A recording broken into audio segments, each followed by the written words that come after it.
doctor, sales manager from shipping company. Is the hell and paradise are there? How as a common person I believe. I don't believe in any religion. Well, ask the question that, how do I know there's hell and heaven? How will a common man believe? I don't believe in a religion. Brother, what is the definition of religion? Religion is a way of life. How you lead your life. Many people say that, I don't mind, I'm just a human being, I'm born, I will do test and error, and I will know how to lead a life. For example, you go to a forest. You are going to a forest the first time. You don't know whether the fruits are poisonous or not. If you start eating any fruit, you may end up eating a fruit which is poisonous and you may die. What do? You ask an expert. Right or wrong? When you get sick, who do you go to, brother? When you are sick, who do you go to? Why? The doctor is an expert in treating sickness, correct? You can't say, I am a human being, I will treat myself. No. That's what the Quran says in Surah Nahl. The Quran says in Surah Nahl chapter 16 verse 43 and Surah Anbiya chapter 20 verse number 7, Fas'alu ahal zikri in kuntum la ta'lamun. If you don't know, ask the person who is expert. Similarly, to lead a life, we have to ask the expert. Now, who is the expert? Who is the expert? The person who created us. Who created us? It's Almighty God. So, we have to follow the commandment of Almighty God. If you do not believe in Almighty God, you should listen to my video cassette, Is the Quran God's Word? Where I have proved logically and scientifically the existence of Allah subhanahu wa ta'ala. If you are an atheist, are you an atheist, brother? Are you an atheist? Pardon me? Are you an atheist? No. Not an atheist. So what do you? Do you believe in God?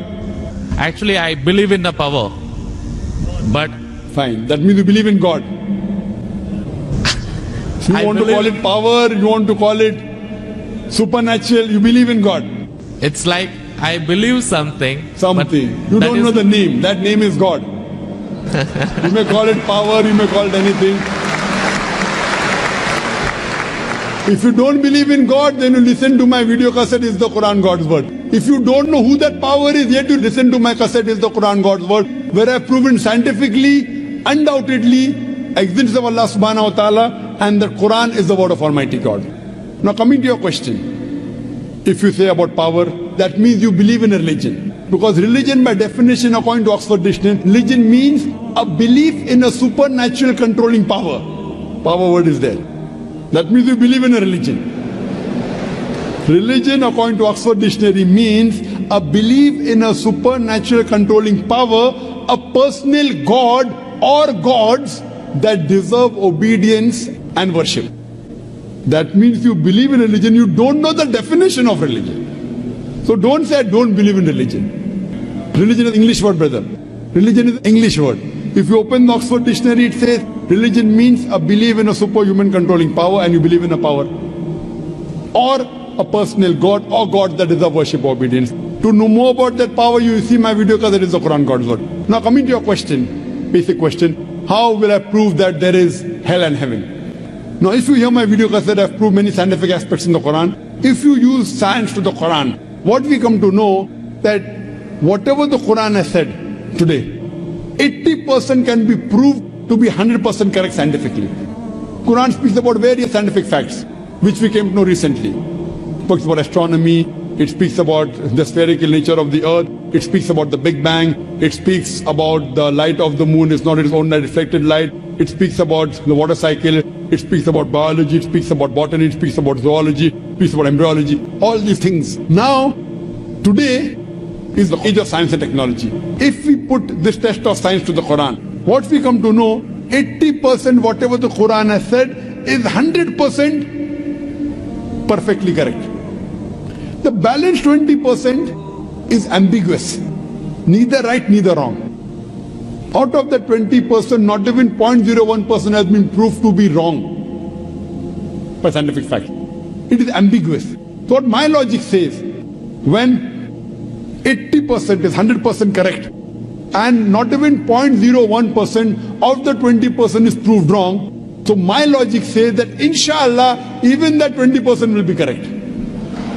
It's a logical belief. I, being a medical doctor, Quran, spirit of astronomy, embryology, genetics, everything perfect. Then you ask me, brother, you being a doctor, you believe in hell? You believe in heaven? You believe in jinn? You believe in life after death? So my logic says, inshallah, even the other 20% in the Quran, which science hasn't reached up to that level. Science cannot prove it. Maybe science will prove 50 years later or 10 years later. But today science hasn't reached that level. So in this way, I believe whatever 20% which science hasn't proved to be right or wrong, inshallah even that will be right. This is one way to prove about hell and heaven. There's another way, simple way, without reading Quran. Brother, I am asking a simple question. Is robbing good or bad? Robbing is good or bad? Robbing is bad. Bad. Yeah. Raping a girl is good or bad? No, bad. Bad. Okay, now I am asking you a question. Logically, I suppose happen to be the biggest mafia. Hypothetically, I am a big robber. You prove to me logically and scientifically. I am a very logical person. I am a scientific person. I am a logical person and scientific person. You prove to me why robbing is bad for me and I will stop robbing. Only one reason you give me, one good reason why robbing is bad for me and I will stop robbing. It hurts others. It hurts people. It hurts others. What difference does it make to me? If it hurts, if I rob 1,000 riyal, it is benefiting me. I can see movie. I can go to a 5-star hotel. What difference does it make whether it hurts others? Does it hurt me? I told you, prove to me why it is bad for me, not for others. I am least bothered about the others. Why is it bad for me? When I am robbing 1,000, if it hurts him, no problem. What difference does it make to me? If it hurts somebody else, does it make a difference to me? I can enjoy, I can see movie.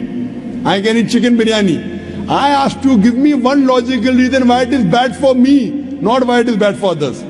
I am a big mafia. I am powerful.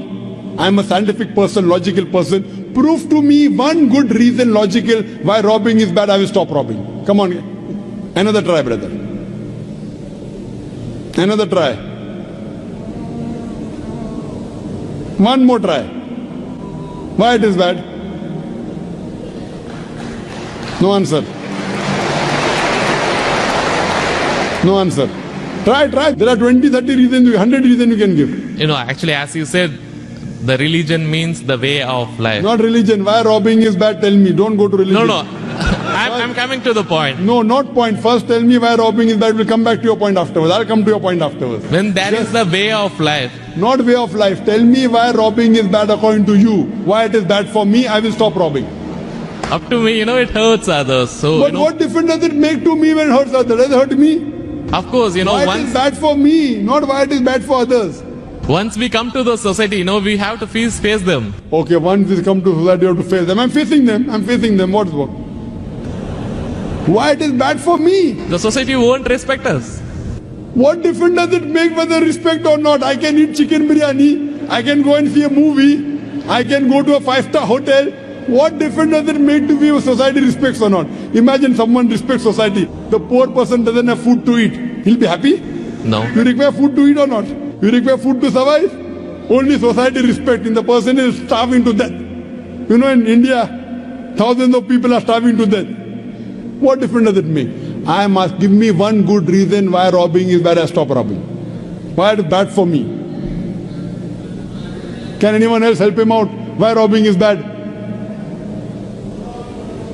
Why robbing is bad?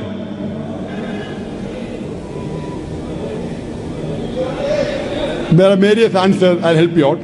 You may say, police will catch you. Good logical reason. Police will come and catch you. Correct, right or wrong? Correct. But you didn't give I'm helping you out. But brother, I told you I'm a powerful mafia. The police is in my pocket. Ministers are in my pocket. Big mafia. See, all the top mafia, the police is in the pocket. They are on my payroll. The police is on my payroll. What will they catch me? Small robber like you should not rob. You will get arrested. I'm a top mafia. The police is on my payroll. Even the ministers are on my payroll. They are in my pocket. So small robber like you should not rob, big mafia like me can rob. Another reason, I'll help you out. Maybe somebody will come and rob you.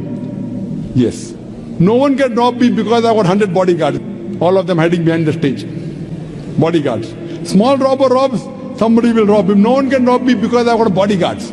Hundreds of bodyguards with AK-47. So logically you cannot prove at all why robbing is bad. With all your science and technology, you cannot prove robbing is bad. So shall I take it in that way? It is to make people fear that, if you do wrong things, then when you die. What wrong thing? Where is robbing wrong? First you prove it is wrong, na? Where is robbing wrong?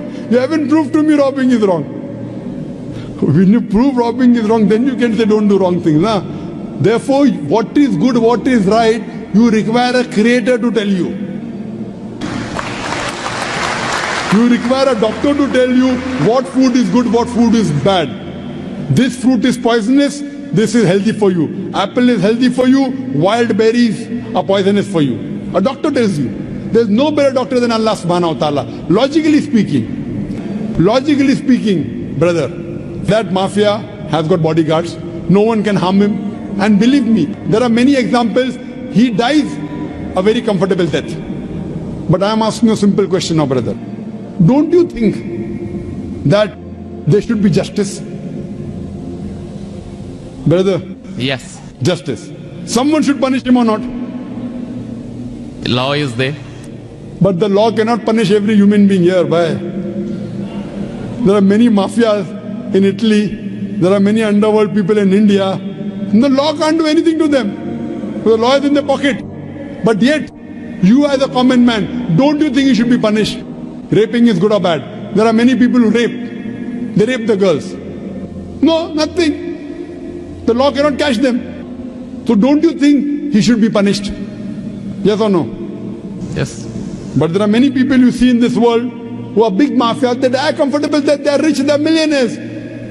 There should be some justice. The reply is given by Creator. Surah Al-Imran, chapter number 3, verse number 185. Allah says, Kullu nafsin dhaikatul maut. Every soul shall have a taste of death.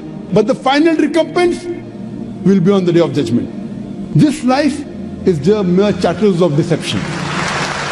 If there is no life after death, this life is of injustice. What we say that the total justice would be on the day of judgment. Our Creator Almighty God will give justice. I tell the person, fine, you may be a big robber. For example, you are that mafia, now I am a Muslim. No one can harm you. Police is in your pocket. Then I ask you, justice is required, yes. If someone robs you, no one can rob you, agree. But don't you feel there should be justice? There are many robbers, there are many evils, there are many criminals who go scot-free. Unless there is life after death, you cannot prove robbing is bad. You cannot prove raping is bad. Unless there is life after death, no humanity, no book on humanity, no Mother Teresa, no Mahatma Gandhi can prove robbing is bad without the concept of life after death. Because I am asking you a question. History tells us Hitler incinerated 6 million Jews. How many Jews?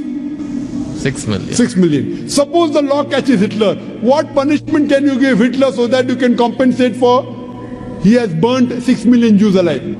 Can you give him any punishment? Brother. We have to put him in jail till his life death. Okay, will it be equivalent to burning 6 million Jews? Is burning better or putting in jail better? It's burning is, of course. So maximum you can do is burn him alive.